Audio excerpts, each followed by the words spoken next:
इस जीवन में मनुष्य केवल 3 चीजों के पीछे भागता है।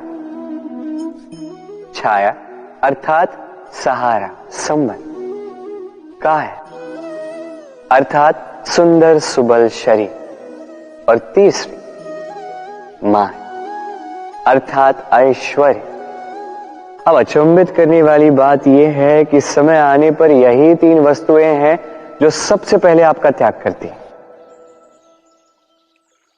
अंधकार में छाया आपको त्याग देती है, बुढ़ापे में काया आपको त्याग देती है, और अंत में ये माया भी आपको त्याग ही देती है। ये कुछ काम नहीं आता जिसके पीछे आप जीवन भर दौड़े जा रहे थे। यदि कुछ काम आता है तो वो है आपका प्रेम पूर्ण व्यवहार जो आपने संसार को दिया। ये प्रेम ही है जो अंधकार में दिया बनकर आपको प्रकाश देगा। ये प्रेम ही है जो बुढ़ापे में हाथ बनकर आपको शक्ति देगा, सहारा देगा। और जब आपके पास धन नहीं होगा तो यही प्रेम आपको संयोग देगा। इसलिए इस जीवन में यदि कुछ कमाना है तो केवल प्रेम कमाएं।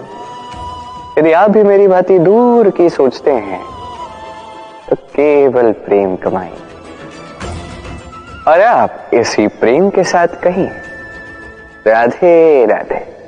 संसार में नियति बहुत कुछ निश्चित करती है, जैसे हर एक वस्तु की सीमा। शरीर से जाने वाला जल, उसकी सीमा भी ये नियति निश्चित कर चुकी है। कैसे? देखिए, यदि आपने उचित समय पर परिश्रम करके अपना पसीना नहीं बहाया तो कुछ समय पश्चात आपको अश्रु अवश्य बहाने होंगे, क्योंकि सब कुछ यदि भाग्य से मिल भी जाए उसे कर्म से रक्षित करना पड़ता है। यदि परिश्रम करते रहोगे तो जो पाया है उसे सहेज कर रख पाओगे, और जो आप पाना चाहते हैं वो अवश्य पालोगे। किंतु यदि परिश्रम से दूर रहे तो जो पाया है उसे तो खो ही दोगे, और जो पाना चाहते हैं उसका तो प्रश्न ही नहीं होता, और बहाओगे तो केवल अश्रु। अब चयन आपका है, क्या बहाना चाहेंगे? पसीना या अश्रु? राधे राधे। तभी आप किसी झरने के पास बैठे और बस ध्वनि सुनी। हाँ, वो ध्वनि मन को शांत ही कर देती है, हम एक आनंद सा भर देती है। तो इसे मैं कहता हूं नैसर्गिक संगीत। कभी सोचा है ये संगीत उत्पन्न करने के लिए जल को कितने परिश्रम करने पड़े, क्या कुछ करना पड़ा? सोचिए वो जल कहां कहां से गिरा होगा, किन किन चट्टानों से जाके टकराया होगा, कैसी तीक्ष्ण रेखाओं का सामना किया होगा, उसे कैसे लांघा होगा, अपने तन में समाहित उन पत्थरों से कैसे संघर्ष किया होगा, कैसे आगे बढ़ा होगा। सोचिए ये सब होने के पश्चात ही ये संगीत सुनना संभव था। ये झरने का ये सुंदर संगीत आपके कान तक कभी पहुंचता ही नहीं यदि उस जल का विरोध करने वाले पत्थर ना होते। इसका तात्पर्य क्या है? तात्पर्य एक ही है, इन बाधाओं का सामना करें, इनसे दूर ना भागे, क्योंकि ये बाधाएं ये नैसर्गिक है। सभी के जीवन में ये बाधाएं आती हैं, इनका सामना करें, जीवन में आगे बढ़ें। और आप भी स्वयं से उत्पन्न कीजिए नैसर्गिक संगीत, और इस संसार में फैलाइए शांति और प्रसन्नता। राधे राधे। इस पुष्प को देख रहे हैं आप? कितना सुंदर है ये पुष्प। हर कोई चाहता है कि ऐसे किसी पुष्प को वो अपना ले, अपने पास रख ले।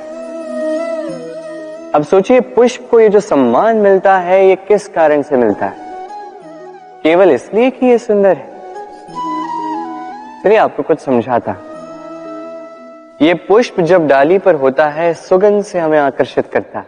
इसी पुष्प की यदि आप माला बनाओ, किसी मूर्ति पे चढ़ाओ, तो यह आदर का प्रतीक बनता है। अब यही पुष्प यदि आप शैया पे बिछा दो तो आप वो दृश्य देखकर, आप उस सुगंध से आपका मन प्रफुल्लित हो जाएगा। किंतु सोचिए, यही पुष्प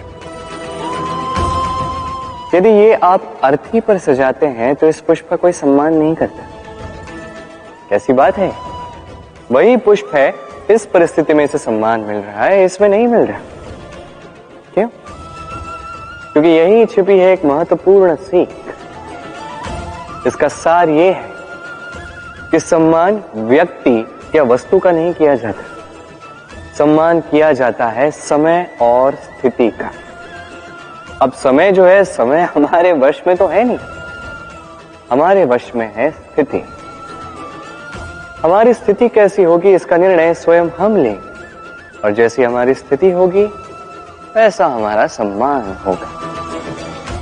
तो आइए मेरे साथ प्रेम से कहिए, राधे राधे। सफलता, सफलता कौन नहीं पाना चाहता? हर एक व्यक्ति चाहता है कि सफलता स्वयं आकर उसके कदम चूमे।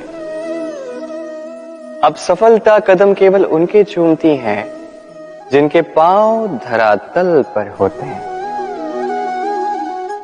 जो स्वप्न की आशा में उड़ते नहीं, जो यथार्थ के धरातल से जुड़े होते हैं, वो भी दृढ़ता के साथ। सफलता उनको नहीं मिलती जो घर पे बैठे बैठे केवल स्वप्न देखते हैं। सफलता स्वयं चलकर उनके पास जाती है, जो निरंतर प्रयास करते हैं, जो परिश्रम करते हैं और अपने इस जीवन को दूसरों के लिए स्वप्न बनाकर दिखाते हैं। तो चयन आपका है। सफल सभी होना चाहते हैं, स्वप्न सभी साकार करना चाहते हैं। स्वप्न तभी साकार होंगे जब परिश्रम करोगे, और सफलता तभी तक आपके साथ रहेगी जब तक आप विनम्र रहोगे। तो आइए मेरे साथ प्रेम से कहिए, राधे राधे। समस्याएं, अब समस्याएं किसके जीवन में नहीं होती? हर एक के जीवन में समस्याएं होती, और ठीक है, जीवन है तो समय के साथ समस्याएं आती ही। किंतु क्या सारी समस्याएं समय ही लाता है? नहीं, आप सारी समस्याओं का श्रेय समय को नहीं दे सकते। ये अधिकतर समस्याएं तो ऐसी होती हैं जिन्हें हम स्वयं आमंत्रित करते हैं कि समस्याओं आओ, मैं आपकी प्रतीक्षा कर रहा हूं। कैसे? अब ये निर्भर करता है आपकी हाँ और ना। अधिकतर समस्याएं इसलिए आती क्योंकि हम बार बार हाँ कहते जाते हैं, और अधिकतर समस्याएं इसलिए आती हैं क्योंकि हम उचित समय पर ना नहीं कह पाते। इसलिए बिना सोचे समझे किसी भी बात या किसी भी प्रस्ताव का समर्थन करना आपको बहुत बड़े संकट में डाल सकता है। वहीं कभी ना कह पाना, ये आपको उससे भी बड़े संकट में डाल सकता है। इसलिए स्मरण रखिए, ये अत्यंत महत्वपूर्ण सीख।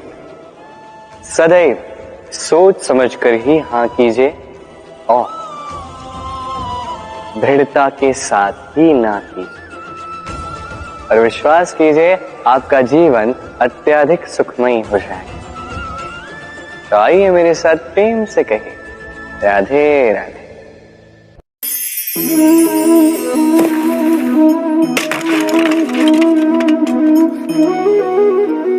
ये क्या हुआ?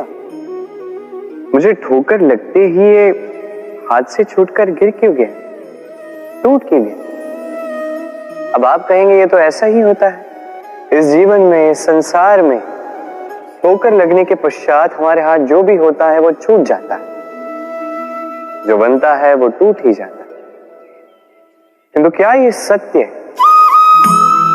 आपको एक बात बता देता हूं, ठोकर खाकर गिरने के पश्चात संसार की कोई भी वस्तु भले हाथ से छूट जाए, सफलता अवश्य आती।